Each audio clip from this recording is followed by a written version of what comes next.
Hello बच्चों, आज हम करेंगे exercise 6.4 class 7 square roots by division method. ठीक है, तो अभी तक आप लोग सीख चुके हैं कि स्क्वायर रूट्स कैसे निकालते हैं किसी नंबर का बाय प्राइम फैक्टराइजेशन मेथड। तो आज हम डिवीजन मेथड से करेंगे, और ये जो है वो प्राइम फैक्टराइजेशन मेथड से भी वेरी शॉर्ट मेथड होता है। ठीक है, तो इसको करने से पहले आपको एक टेबल आना चाहिए जो आपके जनरल टेबल होते हैं ना, उससे थोड़ा सा डिफरेंट है ये टेबल। कौन सा है वो टेबल? ये देखिए, मतलब नंबर को अगर हम खुद से ही मल्टीप्लाई करेंगे, जैसे 1 1 जा 1, 2 2 जा 4, 3 3 जा 9, 4 4 जा 16, 5 5 जा 25, 6 6 जा 36, 7 7 जा 49, 8 8 जा 64, 9 9 जा 81। ये टेबल आपने बिल्कुल माइंड में रखना है। ठीक है, पहला स्टेप, ये टेबल आपको आना चाहिए। दूसरा स्टेप, जितने भी यहाँ पे नंबर है लेफ्ट साइड से स्टार्ट करके उनकी पेयरिंग करनी है। कहाँ से शुरू करना है? जनरली हम ऐसे करते हैं 2 3 0 4, ऐसे नहीं करना, यहां से नहीं करनी, ये गलत है। कहाँ से करेंगे? लेफ्ट से राइट की तरफ, यहां से यहां। ठीक है, और थर्ड स्टेप, अब इस पेयर को देखिए और देखिए ये पेयर कहाँ पे है ना। तो जब आप इस टेबल को अच्छी तरह से लर्न कर लोगे तब आपको ज्यादा इजी रहेगा। तो अभी आप देखो कि 23, बाकी जैसे डिवीजन का रूल होता है बिल्कुल सेम, जैसे हम डिवीजन में जो रूल फॉलो करते हैं बिल्कुल वही फॉलो करेंगे। अब हमें चाहिए 23, तो देखिए इस टेबल में 23 कहाँ है। ओके, तो 4 4 जा 16, 5 5 जा 25, जैसे डिवीजन में करते थे। 25 तो ज्यादा हो जाएगा, तो वी विल टेक 4 4 जा 16। तो लिख लीजिए 4 4 जा 16। तो हमने यहाँ पे 4 4 जा 16 लिख लिया जी। अब यहाँ पे जैसे डिवीजन में करते हैं बिल्कुल वैसे ही सब्ट्रैक्ट करिए। तो यहाँ पे आपके पास आ गया 7 0 4, राइट। अब दूसरा स्टेप, तीसरा स्टेप, पहला स्टेप आपको टेबल लर्न होना चाहिए, सेकंड स्टेप आपने पेयरिंग करनी है, और तीसरा स्टेप क्या है? ये जो नंबर आपके पास यहाँ क्वोशिएंट आता है इसका आपने डबल कर देना है, इसको 2 से मल्टीप्लाई करना है। तो अगर हम 2 से मल्टीप्लाई करेंगे तो 8 आएगा, राइट है। अब आपने ये वाला नंबर देखना है यहाँ पे।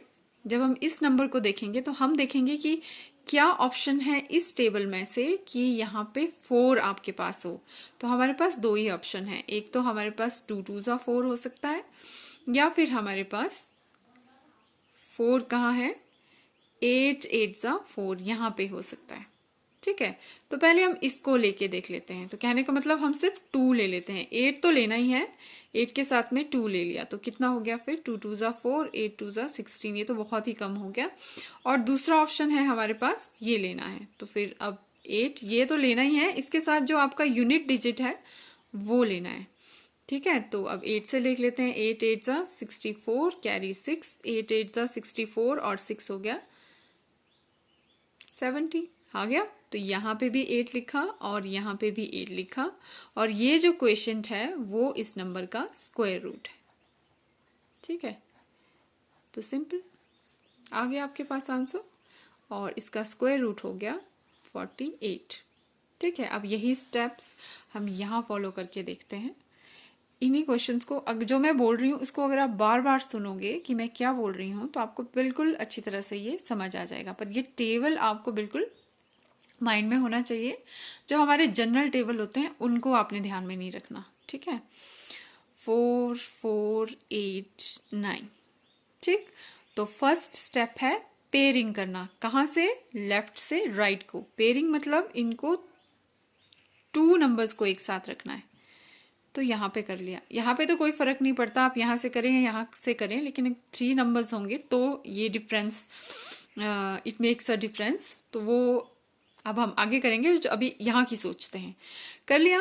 अब 44 फिर से टेबल लर्न करिए, ये तो बिल्कुल इजीली लर्न हो जाएगा आपको। तो 44 देखिए कहाँ पे है, तो यहाँ तक तो कोई है नहीं। 36 और 49 है ना, 6 6 जा 36, 7 7 जा 49। अब 7 7 जा 49 तो ज्यादा हो जाएगा, तो हम लोगों को 6 लेना पड़ेगा। तो ले लो 6 6 जा 36, ले लो जी 6 6 जा 36। आगे फिर वैसे ही जैसे आप करते हो डिवीजन में, 14 में से 6 लेस किया 8, फिर ऊपर से ये पूरा पेयर में आएगा नीचे सिर्फ 8 नहीं आएगा। डिवीजन में क्या करते हैं, हम सिर्फ 8 लेते हैं ना, तो यहाँ पे आपने पूरा पेयर नीचे लेना है, तो पूरा पेयर नीचे ले लिया। अब सेकंड स्टेप क्या था, जितना भी यहाँ पे क्वेश्चन आता है उसको 2 से मल्टीप्लाई करिए, तो कर दिया 12। अब देखिए इस यूनिट डिजिट के नंबर को, तो हमारे पास क्या ऑप्शन है कि यूनिट डिजिट पे 9 आए, तो हमारे पास 2 ही ऑप्शन है, या तो 3 3 होता है 9, या फिर क्या होता है 7 7 49 होता है। तो इन दोनों में से एक नंबर देखेंगे हम, ठीक है। 12 तो वैसे ही लेना है, तो पहले हम 3 से देख लेते हैं। तो 3 3 जैसे जैसे आप प्रैक्टिस करोगे ना, बिल्कुल आपको आराम से आ जाएगा। 3 3 9 और 12 3 30, ये तो बहुत कम हो गया। और दूसरा ऑप्शन आपके पास सिर्फ एक ही है 9 होने का, और वो है 7, तो 7 से करके देखेंगे। हमारा आंसर बिल्कुल कितना होगा, बिल्कुल यही आएगा। मैं बिना आंख बंद करके बिना कैलकुलेशन के भी बोल सकती हूँ, क्योंकि हमारे पास 2 ही ऑप्शन है। ये ऑप्शन नहीं होगा तो फिर नेचुरल सी बात है यही ऑप्शन होगा, और आपके पास कोई ऑप्शन ही नहीं है कि यूनिट प्लेस पे 4 आए, ठीक है। तो यहाँ पे आपके पास कितना आया, यहाँ पे आया 7, और यहाँ पे भी आया 7, और आप 8 8 9, और इस तरह से आपके पास ये जो 4 4 8 9 का स्क्वायर रूट था, छोटे सिर्फ आपकी क्लास में नहीं है, ठीक है, बहुत बड़े हो जाते हैं, +2 में भी हो जाते हैं, +1 में भी, तो भी किसी को ये स्क्वायर रूट निकालना नहीं आता, और ये इजीएस्ट मेथड है, ठीक है, और सबसे ज़रूरी है, ये आपको आना ही। प्राइम फैक्टराइजेशन फिर भी लंबा सा थोड़ा लॉन्ग मेथड है। तो ये आपका सेकंड पार्ट भी हो गया। सिर्फ 3 स्टेप याद रखने हैं। पहला आपको टेबल आना चाहिए, सेकंड आपने पेयरिंग करनी है, और थर्ड यूनिट डिजिट पे आपके पास जो भी यूनिट डिजिट होता है उस पे ध्यान देना है कि इस जो टेबल है या फिर जो स्क्वायरिंग अगर हम करते हैं नंबर्स की, तो उससे यूनिट डिजिट में वो यूनिट डिजिट कहाँ कहाँ पे आता है, ठीक है। चलिए उसके बाद एक और थर्ड पार्ट कर लेते हैं, है ना। इसके बाद बाकी पार्ट्स आप खुद करेंगे। अगर इसी को आप ध्यान से देखोगे तो बहुत इजी है। अब 5 2 9 अब आएगी बात पेयरिंग वाली बात, ठीक है। तो चलो पेयरिंग स्टार्ट करते हैं। अब देखिए क्यों जरूरी है, अगर आप 5 2 9 को पेयर करते हो राइट साइड से तो ये 52 होगा, जो कि गलत है। इसीलिए मैं बार बार आपको बोल रही हूं कि आपने पेयरिंग कहाँ से करनी है, लेफ्ट से राइट में करनी है। अगर लेफ्ट से राइट करोगे तो 2 9 तो पेयर में होंगे, लेकिन 5 अकेला रह जाएगा, ठीक है। तो इसलिए आपने हमेशा माइंड में रखना है कि जब भी पेयरिंग करनी है आपने लेफ्ट से राइट में करनी है, राइट से लेफ्ट में नहीं करनी है। अब टेबल बोलिए, 2 2 4, 3 3 9। अब 2 2 4 ही होगा, 3 3 9 तो ज्यादा हो जाएगा। तो ये स्क्वायर वाला टेबल आपको लर्न करना पड़ेगा, ठीक है। तो 2 2 4 कर लिया। आगे फिर माइनस करना है तो माइनस करिए, आ गया 1 2 9। अब सेकंड स्टेप, फर्स्ट स्टेप है पेयरिंग करना, सेकंड स्टेप है देखना कि टेबल में से कौन सा नंबर जो है वो इसके इक्वल या फिर लेस देन आता है, और थर्ड स्टेप है जो भी क्वेश्चन यहाँ पे आता है उसको 2 से मल्टीप्लाई करना है, तो कर दिया 4।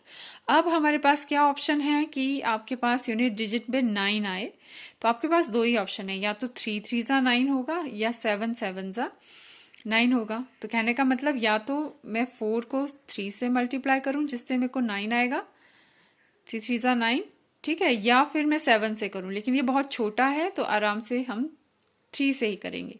तो 3 थोड़ा सा कॉमन सेंस भी यूज करनी पड़ेगी, है ना। तो ये आ गया 129, और मैं बोल रही हूँ तब लंबा लग रहा है, अदरवाइज ये 1 सेकंड में आपका ये क्वेश्चन हो जाएगा, जबकि प्राइम फैक्टराइजेशन से करने बैठोगे तो कितना टाइम लगेगा, है ना। तो फिर ये हो गया आपके पास, ये निकाल दिया हमने 5 2 9, और इसका स्क्वायर रूट हो गया 23, ठीक है। तो इसी तरह से आपने बाकी क्वेश्चंस भी जो हैं वो प्रैक्टिस करने हैं। हर एक पार्ट नहीं मैं बताऊंगी, अगर आपको ये 3 पार्ट समझ आ गए तो बाकी फिर आपको कोई भी प्रॉब्लम नहीं आने वाली।